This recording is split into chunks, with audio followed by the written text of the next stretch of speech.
And welcome to BKB high tech school. कैसे हैं मेरे प्यारे विद्यार्थियों?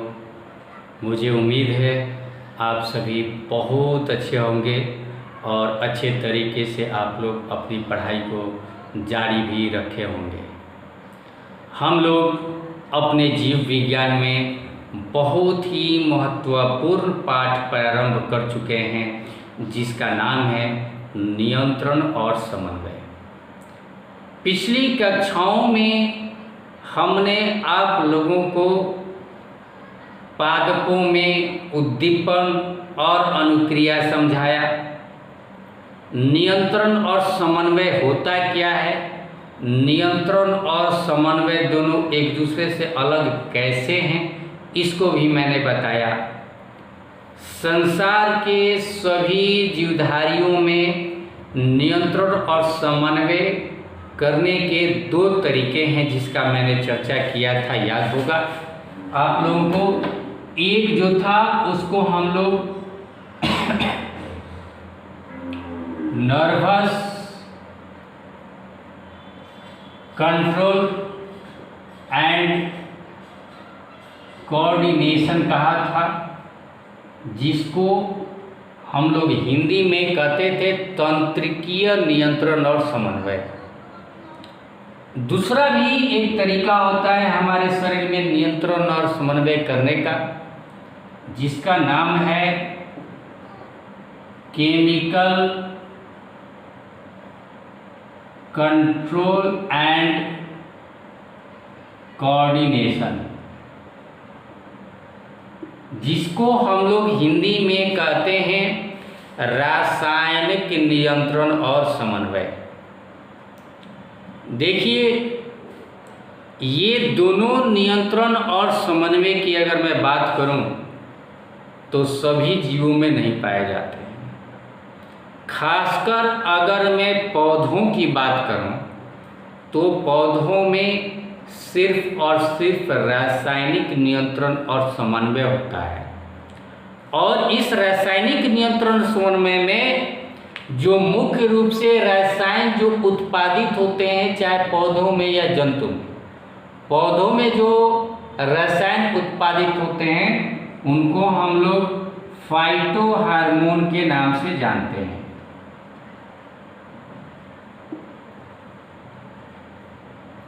है ना? फाइटो हार्मोन्स, पादप हार्मोन, इसके बारे में हमने चर्चा किया था पिछली कक्षाओं में, आपको याद होगा। ऑब्सेसिक एसिड का मैंने चर्चा किया था। इसके अलावा हमने आप लोगों को जिबरेलिंस का चर्चा किया था, ऑक्सिन का चर्चा किया था, साइटोकाइनिन का चर्चा किया था, एथिलीन का चर्चा किया था। ये सब के सब जो कहे जाते हैं ये फाइटो हार्मोन्स कहे जाते हैं। हालांकि इनके अलावे जो है पौधों में वृद्धि नियंत्रक भी पाए जाते हैं, जिनको हम लोग ग्रोथ रेगुलेटर्स भी कहते हैं। ये पौधे के शरीर के जो भी क्रियाएं होती है उनको ये प्रभावित करते हैं अपने रसायन के द्वारा। अब मैं जंतुओं में की अगर रसायन की बात करूं तो जंतुओं में जो हार्मोन स्रावित होते हैं उनको हम लोग एनिमल्स हार्मोन्स या जंतु हार्मोन कहते हैं। और ये हार्मोन्स जो होते हैं वो हमारे शरीर के कुछ खास ग्रंथियों के द्वारा स्रावित होते हैं, निकाले जाते हैं। ग्रंथियों का चर्चा भी हमने संक्षेप में आप लोगों को दिया था। उन ग्रंथियों को इंडोक्राइन ग्लैंड्स कहा जाता है, अंतःस्रावी ग्रंथि कहा जाता है। और हमने यह भी बताया था कि ये अंतःस्रावी जो ग्रंथियां हैं ये डक्टलेस ग्लैंड्स कहे जाते हैं, क्योंकि इनके अंदर जो है डक्ट्स यानी नलियां नहीं होती हैं एक जगह से दूसरी जगह पहुंचाने के लिए। ये सिर्फ और सिर्फ विसरण प्रक्रिया के द्वारा एक जगह से दूसरी जगह ये चले जाते हैं। तो आज मैं आप लोगों को नर्वस कंट्रोल एंड कोऑर्डिनेशन का चर्चा करने वाला हूँ, यानी मैं हार्मोन्स का चर्चा नहीं करने वाला। और खासकर नर्वस कंट्रोल एंड कोऑर्डिनेशन जो जंतुओं में पाया जाता है। मैंने बताया था कि नर्वस कंट्रोल एंड कोऑर्डिनेशन को हम लोग अपने बॉडी में नर्वस सिस्टम के नाम से जानते हैं। नर्वस सिस्टम, जिसको हम लोग हिंदी में तंत्रिका तंत्र कहते हैं।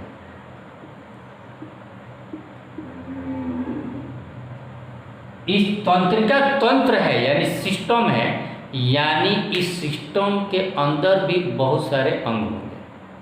उन अंग का नाम मैंने लिया था। सबसे पहला जो था वह मैंने कहा था कि न्यूरॉन्स होते हैं। दूसरा हमने कहा था ब्रेन, मस्तिष्क। और तीसरा जो चीज़ होता है हमने बताया था आपको स्पाइनल कॉर्ड होता है। इन सब की हम बारी बारी से चर्चा करने वाले हैं। आज जिसका मैं चर्चा करने वाला हूँ, देख रहे होंगे न्यूरॉन, तंत्रिका कोशिका लिखा। तंत्रिका कोशिका को ही हम लोग न्यूरॉन के नाम से जानते हैं। तो चलिए इसके बारे में हम लोग सबसे पहले जान जाएं कि ये क्या होता है न्यूरॉन। सबसे पहले मैं न्यूरॉन के बारे में अगर आपसे चर्चा करूं तो आप यह समझ लीजिए कि तंत्रिका तंत्र की सबसे सूक्ष्मतम, संरचनात्मक और क्रियात्मक इकाई न्यूरॉन ही है। तंत्रिका कोशिका ही है जो हमारे शरीर के पूरे नर्वस सिस्टम की एक यूनिट है। यानी नर्व सेल तंत्रिका कोशिका के द्वारा ही हमारा शरीर कंट्रोल होता है। एक एक तंत्रिका कोशिका दूसरी कोशिका से तीसरे, मतलब एक तंत्रिका कोशिका दूसरे तंत्रिका कोशिका से, फिर तीसरे तंत्रिका कोशिका से, फिर चौथे तंत्रिका कोशिका से, ये जुड़ जुड़ कर पूरा तंत्र का निर्माण करती है। तो पहले मैं आपको एक तंत्रिका कोशिका या न्यूरॉन का चर्चा करने वाला हूँ। देखिए सबसे पहले इसका स्ट्रक्चर इस प्रकार मैं बना रहा हूँ, स्टार के जैसा।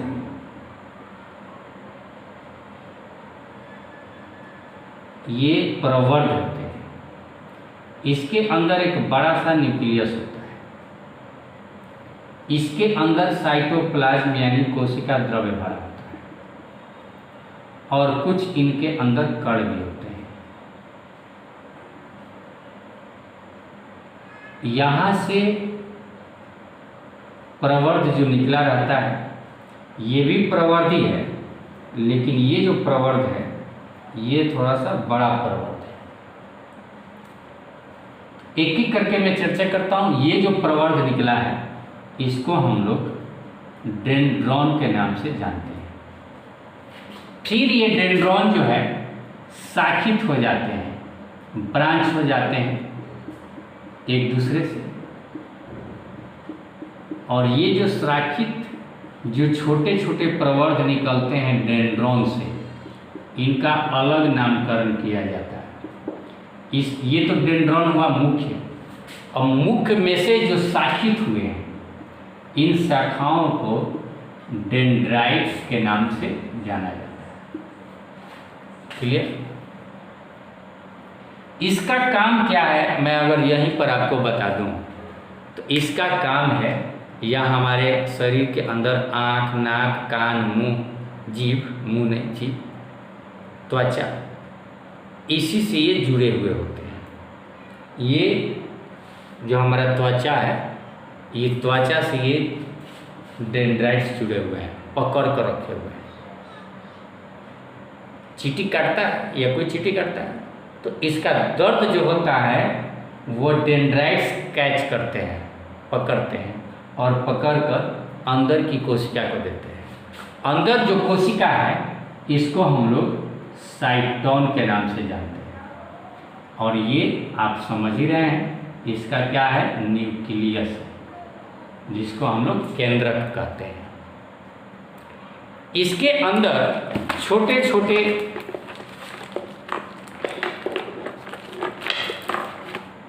कणिकाएं होती हैं। मैंने बोला था कणिकाएं होती हैं छोटे छोटे, इन कणिकाओं को हम क्या कहते हैं, निश्चल कणिकाएं कहते हैं। निश्चल कणिकाएं, ठीक। ये भाग इस तंत्रिका कोशिका का अगर मैं कहूँ तो इसको आप हेड कह सकते हैं, और दूसरा भाग जो यहाँ से स्टार्ट होता है नीचे की तरफ, इसको हम लोग टेल कह सकते हैं। यह जो टेल बनता है, जो डेंड्रॉन से ही, मतलब एक जो है वो लंबा जो चेन बन जाता है, लंबा जो तंतु का रूप जो ले लेता है, इसको हम लोग पूरे को एक्सॉन कहते हैं। यहाँ से लंबा जो चेन बना, इसको हम लोग एक्सॉन के नाम से जानते हैं। ऊपर वाला जो था साइटोन था, नीचे वाला जो था वो एक्सॉन था। अब मैं और बात करूं इसके कि ये जो है हमारे किसी भी मैसेज को हमारे सेंसरी ऑर्गन्स के द्वारा ग्रहण करते हैं। ये ग्राही कहे जाते हैं, है ना, ग्रहण करने वाले। और ये जो मैसेज जो कैच करते हैं, लेते हैं, उसको हम लोग विद्युत आवेग के रूप में पाते हैं। या साइटोन जो है उस मैसेज को, याद रखिए, मैसेज को विद्युत आवेग, जिसको हम लोग इम्पल्स के नाम से भी जानते हैं, है ना, विद्युत आवेग मतलब छोटा सा करंट बनता है, वह करंट जो है डेंड्राइट्स पैदा करके इसको देता है साइटोन को। और साइटोन से फिर दूर एक्सॉन के तरफ यह पुनः जो है विद्युत आवेग के रूप में, जिसको हम लोग तंत्रिका आवेग के भी नाम से जानते हैं, तंत्रिका आवेग के रूप से यह नीचे की तरफ चला जाता है। अब नीचे की तरफ क्यों जाता है, इसको भी हम लोग पढ़ेंगे। इसको पढ़ने के लिए हम एक और कुछ जानें कि यह जो एक्सॉन होता है, नीचे जाकर, मैं थोड़ा सा कर दिया यहाँ पर, ऐसे देख रहे होंगे, ये बड़ा बड़ा यहाँ पर गांठ मिलता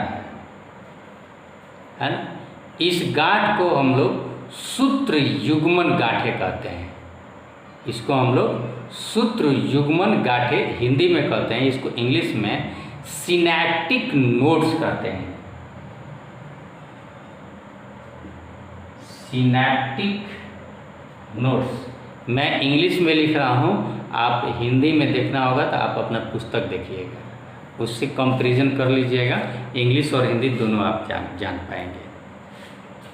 ये सिनैप्टिक नोड्स जो होते हैं, इसके दो फंक्शन हैं। एक तो यह क्या करेगा, दूसरा नीचे से एक्सॉन आएगा, दूसरा ये इसी तरह का तंत्रिका कोशिका आएगा, और ये जो डेंड्राइट्स है, डेंड्राइट्स आकर इसमें फंस जाएंगे।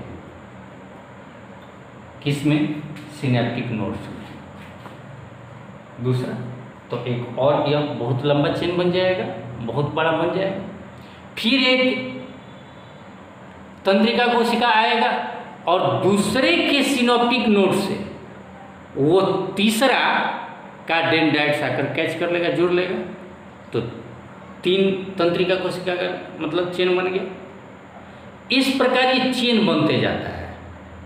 और नहीं तो यह सिनैप्टिक नोड्स मेरे हाथ के मांसपेशियों से जुड़ा रहेगा, या पैर के मांसपेशियों से, या मेरे मुंह के मांसपेशियों से। जो ब्रेन इजाज़त देता है, उस इजाज़त के अनुसार हमारे मांसपेशियों को चलाने का कार्य करता है, यानी प्रेरित करता है, प्रेरित करने का कार्य करता है।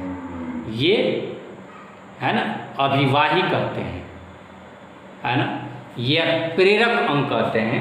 यह हमारे प्रेरक शारीरिक अंग जितने हाथ, पैर, मुंह, जीभ जो हमारे कंट्रोल में होते हैं, मस्तिष्क के कंट्रोल में जो हमारे अनुसार चलते हैं, उसके मांसपेशियों से जुड़ा रहता है। यानी ये डेंड्राइट्स जो होते हैं वह हमारे सेंसरी ऑर्गन से, ग्राही अंगों से मैसेज को पकड़ने का कार्य करते हैं।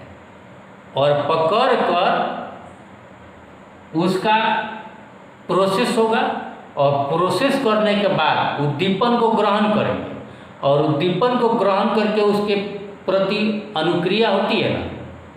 जैसे मच्छर ने काटा तो डेंड्राइट्स ने मैसेज दिया ब्रेन को, और ब्रेन इजाज़त देगा किसको? सिनेप्टिक नोड्स को। और सिनेप्टिक नोड्स जुड़ा हुआ है किससे? हमारे हाथ के मांसपेशी से, और यह जाकर क्या कर देगा? मच्छर को मार देगा।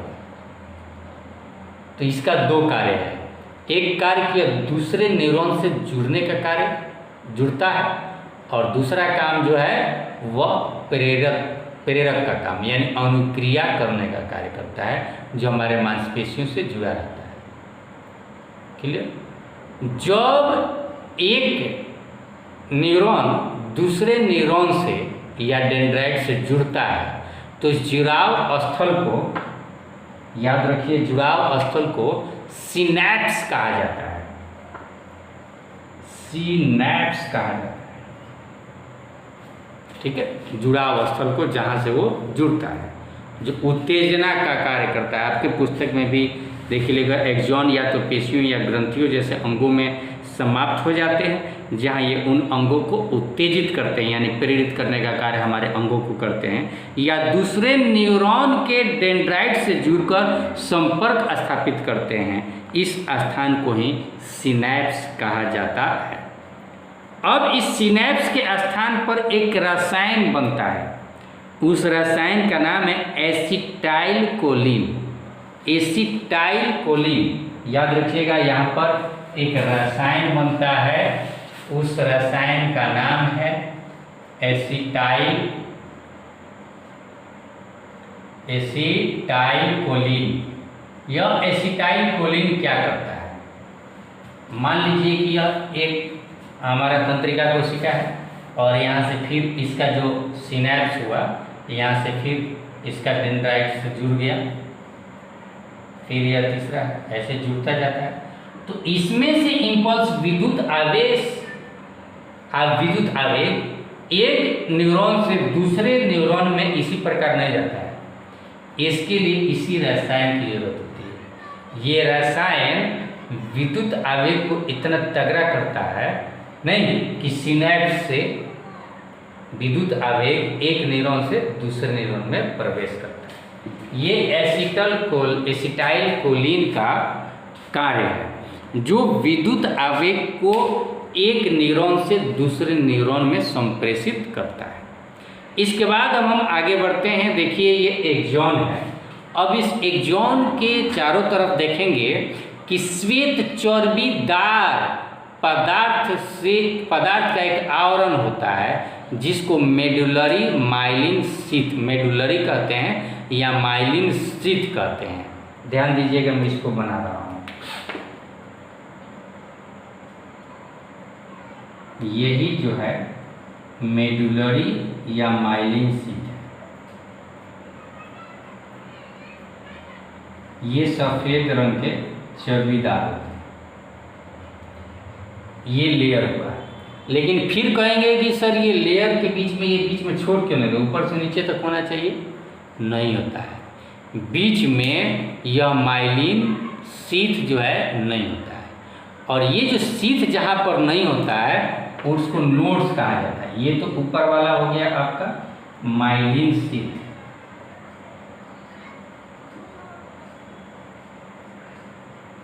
और दूसरा ये जो है रेनबियर के नोड्स। बहुत सारे रेनबियर के नोड्स यहाँ पर देख रहे हैं। जहाँ जहाँ भी इस तरफ भी जहाँ ये माइलिन शीथ नहीं है, बीच में एक गांठ के जैसा होता है। नोड्स मतलब गांठ ही होता है, तो ये गांठ जैसी आकृति बनती है, जिसको हम लोग रेनबियर के नोड्स कहते हैं। रेनबियर नामक व्यक्ति ने इसे सर्च किया था, देखा था, इसलिए रेनबियर के नोड्स कहते हैं। अब इस रेनबियर के नोड्स के बाद फिर से हम एक बात आपको बताना चाहते हैं, न्यूरिलेमा क्या होता है। नहीं, तो न्यूरिलेमा जो होती है माइलिन शीथ के ऊपर एक लेयर है, इसको हम नीले रंग से दिखाएंगे आपको।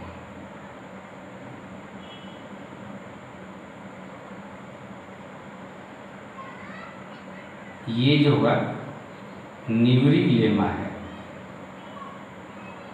एक बहुत ही पतली जो है लेयर है, पतली चादर है जो माइलिन शीथ को ढक कर रखी हुई है। इसको हमने नाम दिया, हमने नहीं, हमारे वैज्ञानिकों ने नाम दिया है न्यूरी लेमा। अब इस न्यूरी लेमा के बाद की अगर बात करूं तो देखिए, न्यूरी लेमा चपटी तथा लंबवत कोशिकाओं की बनी होती है। इन कोशिकाओं को श्वान कोशिका भी कहते हैं। और इस न्यूरी लेमा के अंदर अगर मैं बात करूं तो देखिए, ये अलग अलग कोशिका के रूप में है और इसमें भी कहीं कहीं पर केंद्रक हो सकता है। न्यूरी लेमा कोशिका ही है, इनके अंदर केंद्रक भी हो सकता है, इसीलिए न्यूरी लेमा को न्यूरी लेमा कोशिका नहीं कहें, न्यूरी लेमा। और न्यूरी लेमा की जगह पर हम लिख सकते हैं इसे श्वान कोशिका। इसे श्वान ने खोजा था, इसलिए इन कोशिकाओं को श्वान कोशिका कहा गया है ना। तो ये श्वान कोशिकाएं ही है जिसके अंदर जो है माइलिन शीथ के ऊपर जो कोशिकाएं बनी और जिनके अंदर जो है केंद्रक है ना, वो श्वान कोशिकाएं हैं। ये कोशिकाएं एक्सॉन के ऊपर एक झिल्लीदार आवरण के रूप में रेनवियर के नोड्स तथा इंटरनेट्स को पूर्ण रूप से ढके रहती है। ये एक्सॉन बहुत लंबा होता है। तो ये देखिए, यहाँ पर अंतिम में क्षण आपको बता रहा हूँ कि ये पूरी तरह से ढकी रहती हैं और ढकने के कारण जब ये एक्सॉन बहुत बड़ा हो जाता है तो अब इसे हम लोग न्यूरॉन तंत्रिका कोशिका नहीं कहेंगे, इसे हम लोग तंत्रिका तंतु का नाम देंगे। जब यह एक्सॉन बहुत बड़ा हो जाएगा, आप समझ सकते हैं, मैं यहाँ पर अगर चित्र बना दूँ, यहाँ पर साइटोन है ना, और ये देखिए बड़ा सा हमने क्या बना दिया, एक्सॉन बना दिया।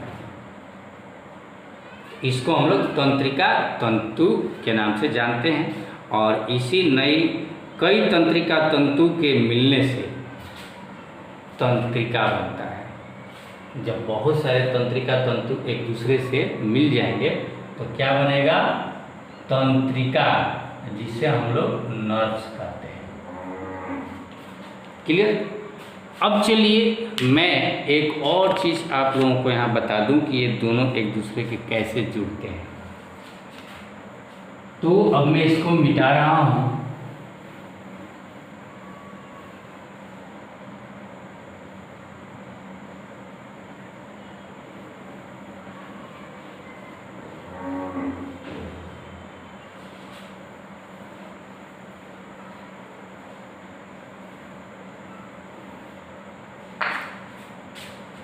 मैंने छोड़ दिया तंत्रिका कोशिका।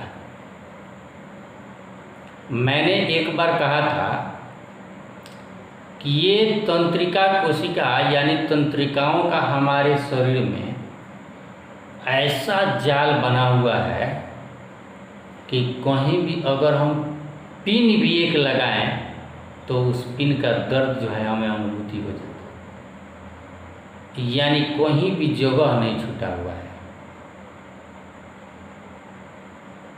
कैसे जगह नहीं छूटा हुआ है, कैसे बनता है? ये तो तंत्रिका कोशिका है, ये लंबी होती है और इतनी लंबी लंबी होती है। आपको ये भी याद होगा कि हमारे शरीर का सबसे बड़ा अगर कोशिका होता है तो तंत्रिका कोशिका ही होता है। सबसे बड़ा कोशिका होता है, इससे बड़ा कोशिका नहीं होता है। और ये बड़े बड़े कोशिकाओं का जाल बनता है हमारे शरीर में। अब ये जाल कैसे बनता है और किस रूप में बनता है, तो देखिए, मैंने अभी कहा था कि एक तंत्रिका कोशिका से दूसरा तंत्रिका कोशिका जुड़ता है। अब यह कैसे जुड़ेगा, जुड़ने का स्थान क्या है? ये जो डेंड्राइट्स है, इस डेंड्राइट से देखिए मैंने यहाँ पर एक दूसरा बना रहा हूँ। ये इसका सिनॉप्टिक नोड्स है और ये डेंड्राइट से जुड़ गया है। ये इसका माइलिन लेयर है, माइलिन सिटी जिसको कहते हैं।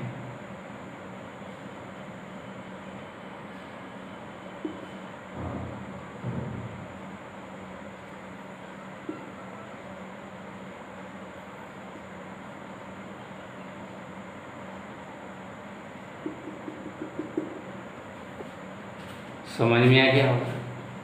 फिर यहाँ से भी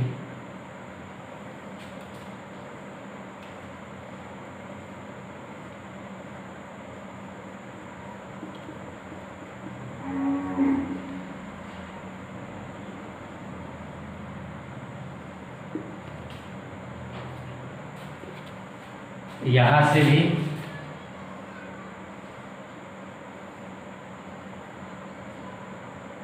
यहाँ से भी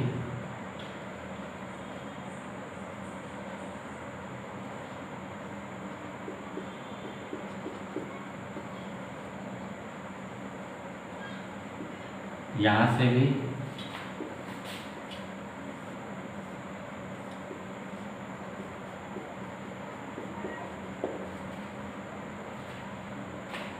एक देखिए इतना से।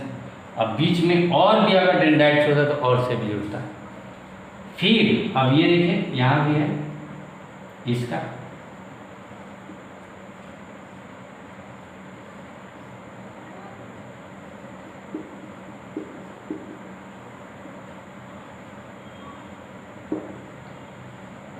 और फिर इसमें भी कोई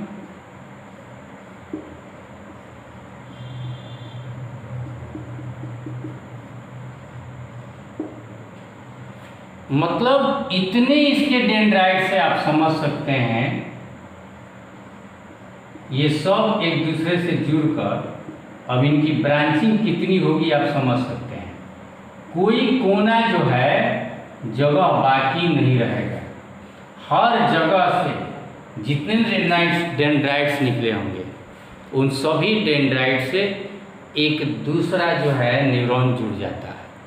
और इस प्रकार से अब मैं तो इतना बड़ा बोर्ड है और इतना बड़ा बड़ा बनाया हूँ। हमारे शरीर में सोचिए कि कोशिकाएं कितनी छोटी छोटी होती हैं।